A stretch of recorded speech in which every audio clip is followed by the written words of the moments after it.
Hi, I'm Sarah from The Upcoming. Such a pleasure to be able to speak to you today. Maybe we could kick off with a brief introduction to this film, Nezouh.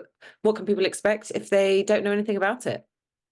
So it's a coming of age story amidst the war. It's about Zena, a 14 years old, was trapped in this dark house conservative family. And when a bomb fell on her house, this tragedy moment, what happened is it opens the ceiling to the light and the sky and the stars. And she meets the next door boy.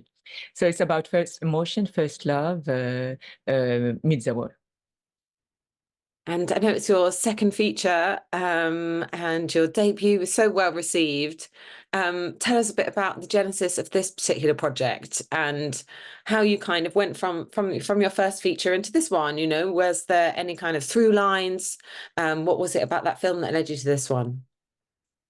So it's the first film. It was about trauma, The Day I Lost My Shadow, which won Best Debut Film in Venice Film Festival. I wanted the second film to be about hope because, in this long journey to continue and to survive, and once you lose everything, your home, your country, your friends, you only have love, hope left to continue and survive. So I wanted this second film to be about hope and this contradiction mid-war because all emotion are extreme. Love is extreme. Death, because death is so nearby and you don't know if you will survive next day. So you are more attached to life. You want more to survive and you appreciate more life.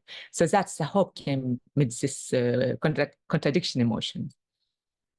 And you've got such a wonderful cast. Can you tell us about your casting process, and how you worked with them to achieve your vision in this film?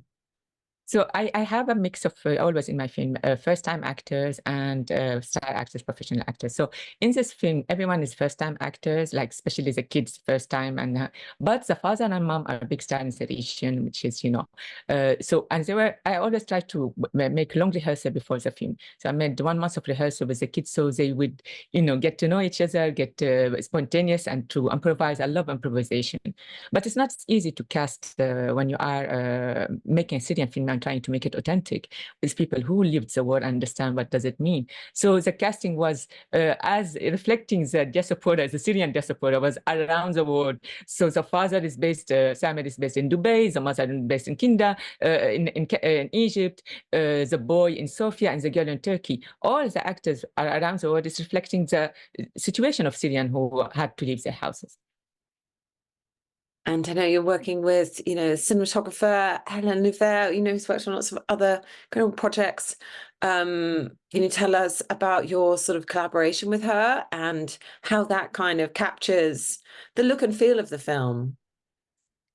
Helena is an amazing partner in film. She has this magic, like once you see the film, she helps you do it with her touch of magic. So since the beginning, she read the script and next day she said, yes, I'm in. So we started, and actually we wanted to work since the first film together, but somehow scheduled, conflict, we couldn't make it. But when the second film, I sent her, the next day she answered and said, yes, I would love to do it. And we made it together. And she knew that all what you see, that's why it's important to watch this film in cinema now in releasing on 3rd of May, because all what you see in the film is actually trying image and symbol and metaphor to reflect what I wanted to tell in storytelling wise. So it's not based on word and dialogue. It's all this relation between the word, the image, and the sound to show the meaning. And so you see the little girl, which is her looking at the world, discovering the world, meet the world. So that's why it's like it's mixing between magic realism and reality. It looks like and it's the light and image is very important because it reflects a change of the character having. So the beginning of the film is very dark, claustrophobic with the bomb. But once the bomb invades the place, the light, which is a magical moment, like invitation to freedom, started to color the place with her color, feminine touch, with the curtain, the pink curtain, So all what we tried is one to show image-wise before the bomb, after the bomb, and once they leave the house. And would you say that actually using sort of elements like magic realism, I guess, puts the audience in a slightly different place than when you're going for pure kind of realism, and that perhaps opens their imaginations? And would you say you also took any kind of inspiration from other filmmakers, other films that informed the sort of look and feel of it in that sense? You know, my inspiration since my first film and second film was always the neorealism film, Italian neorealism after the war.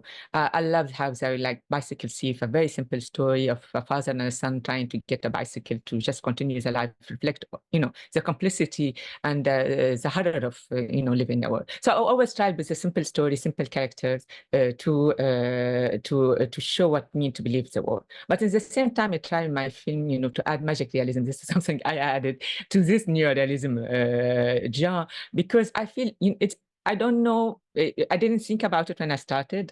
It was like immediate instinct thing to do, but when I thought about it later, I discovered it's coming from trauma because when the reality is very harsh, and you don't want to show graphic images, and you don't want to show like very direct images, the only way to grasp what's happening in the reality was magic realism.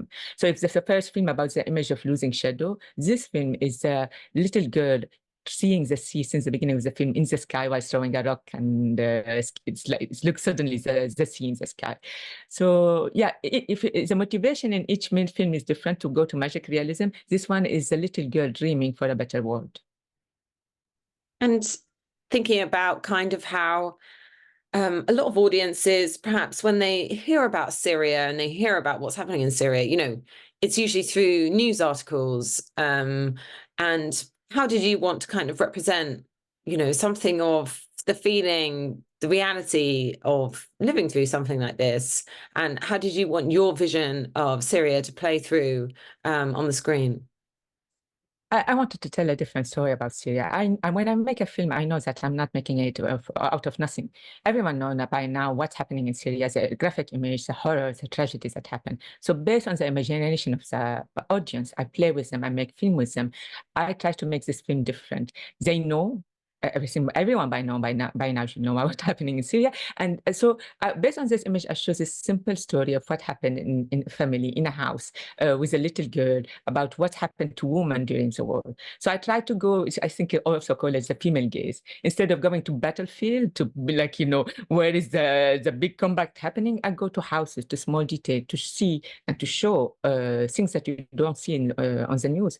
And maybe by this moment, people will understand, better what happened to people and why they left and why, their country. It's like humanizing the narrative more than seeing them as a victims only and numbers on the news. And I guess in that sense, what do you hope the impact of your film to be, in terms of humanizing that story, presenting kind of a real story that behind the headlines? I guess the great, thing about cinema is being able to kind of provoke empathy in a way that sometimes people can be a bit desensitized when they're seeing things on social media, when they're reading news headlines. So it can really kind of give people a different perspective on what's happening elsewhere in the world. When I made this film, I wanted people and the audience to feel like they could have been them, could have been my daughter, could have been me. They feel like equal as a character. They have flaws, they're complex, you can love them, hate them. And I wanted to make it like anyone like any family around town, which it is a reality. So they would have a different relation to the Syrian story. I didn't want only to show them, to show us as a victim also. I wanted to show how difficult it is a decision to leave, and no one choose to leave unless it's a death or life situation. And maybe people, if they understood how difficult it is, they would have a different, political decision. Because I came here in the UK with a exceptional talent visa, which is a very selective visa to bring talent to the UK, recognizing that they can add something to the industry. But what if I didn't know about this visa? What if I came as a refugee or as asylum because I don't have the option to go back to my country? What if I didn't know about it and I couldn't apply to it and came here? Does it change my value? Am I less a person? Does it mean that I can't add anything here in this country? I think those questions and the questions that film is trying to ask are important to think about now, especially with Rwanda film. Yeah, I was going to say, I mean, obviously, when you made this film, these sorts of issues were already pertinent, but the film being released right now, just when we're having people sort of rounded up and potentially put on flights to Rwanda, How does that make you feel? And how, do you feel that it's even more sort of urgent, this kind of movie, in terms of changing people's perspectives than it even was when you first made it? And definitely, I think it's important. Those stories, the humanistic stories, those films, and everyone telling this, it's important because people can't change this. This Rwanda flight is like since 1 year they're trying to take off, and they didn't manage because people stopped it. Every time they were trying, every time they would go, organization and normal people would say, we don't accept it. And this is for me impressive. I can see as I can see the hope in Syria, I can see the hope in this very dark situation. People until now didn't make, the bill is here, but no flight took off because people didn't want to. And this is what, for me, it gives me hope. It gives me a belief that people can change things. And that's why the story is important. Every audience who go to cinema and watch the film and try to see a different thing, and he has a vote of changing the government policy here. Mm. And do you already know what film you might be working on next? I know this one's been a long time in the works, so maybe you've had some time to think about what you might want to make for your next film. So my next film is set